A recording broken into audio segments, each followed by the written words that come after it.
بسم اللہ الرحمن الرحیم۔ اردو کہانیاں اور معلومات میں خوش آمدید۔ آج کی کہانی علم کی طاقت سننے سے پہلے اردو کہانیاں اور معلومات کو سبسکرائب کیجیے اور اس ویڈیو کو لائک کیجیے۔ وقاص نے کہا، ماں میں آج کام پر نہیں جاؤں گا کیونکہ استاد منا مجھے ذرا سی بات پر پیٹتا ہے۔ وقاص کی ماں نے کہا، تمہیں کام پر جانا ہوگا، اگر تم کام پر نہ گئے تو گھر کے خرچ اور اپنے والد کی دوا کے پیسے کہاں سے لاؤ گے؟ پہلے ہی تمہارے باپ کی طبیعت بہت خراب ہے اور دعائیں نہ ہونے کی وجہ سے تمہارے ابا کی طبیعت اور خراب ہو جائے گی۔ وقاص نے ہوش سنبھالا تو اپنے باپ کو استاد منا کے بھٹے پر کام کرتے ہوئے پایا۔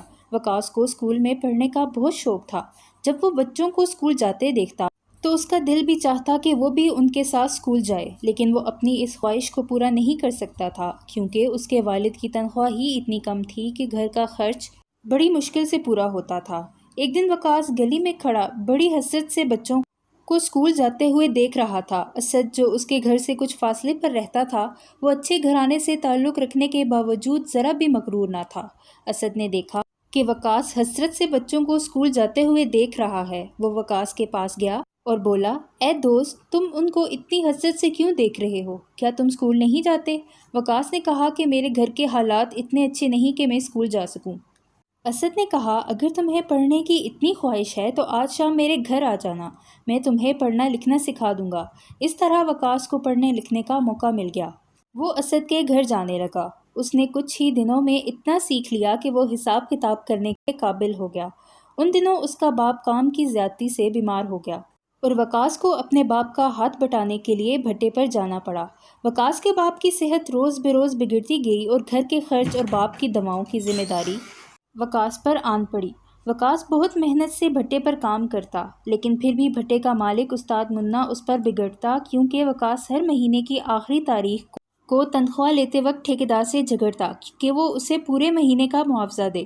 ٹھیکیدار کو مجبوراً اسے پورا معاوضہ دینا پڑتا کیونکہ وقاص حساب کتاب کرنے میں ماہر ہو چکا تھا، لہٰذا وہ اسی پر بس نہ کرتا بلکہ وہ دوسرے مزدوروں کو بھی اپنا پورا معاوضہ لینے کے لیے کہتا، لیکن دوسرے مزدور استاد منا سے ڈرتے تھے۔ مزدور استاد منا کے سامنے تو کوئی بات نہ کرتے، لیکن آپس میں اس مسئلے پر بات چیت کرتے کہ وہ اپنا کام پوری لگن سے کرتے ہیں اور انہیں پورا معاوضہ بھی نہیں ملتا۔ پھر آہستہ آہستہ مزدور بھی ٹھیکیدار سے پورا معاوضہ مانگنے لگے۔ ٹھیکیدار نے استاد منا کو بتایا کہ اس فساد کی جڑ وقاص ہے۔ استاد منا تو آگ بگھولا ہو گیا اور وقاص کو ہر روز پیٹنے لگا۔ وقاص نے گھر آ کر سب کچھ اپنی امی کو بتا دیا اور کہا کہ اب میں کام پر نہیں جاؤں گا، لیکن گھر کی مجبوریوں اور ماں کے زور دینے پر اس کو دوبارہ کام کرنے کے لیے جانا پڑا۔ اب مزدور بھی وقاص کے ساتھ ملنے لگے اور مزدور یہ خواہش کرتے کہ کاش کہ وہ اتنا پڑھ لکھ جائیں کہ اپنا حساب کر سکیں۔ علم حاصل نہ کرنے کی وجہ سے وہ مالک کا ظلم و ستم سہنے پر مجبور تھے، لیکن وقاص نے ہار نہ مانی اور استاد منا کے خلاف ڈٹ گیا۔ ایک دن معاوضہ پورا لینے کے اصرار میں ایک مزدور استاد منا کے ہاتھوں شدید زخمی ہو گیا۔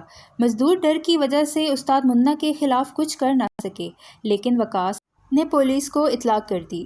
جب استاد منا پکڑا گیا تو ٹھیکیدار نے توبہ کر لی کہ وہ اب کسی کا حق ناجائز طور پر نہیں مارے گا۔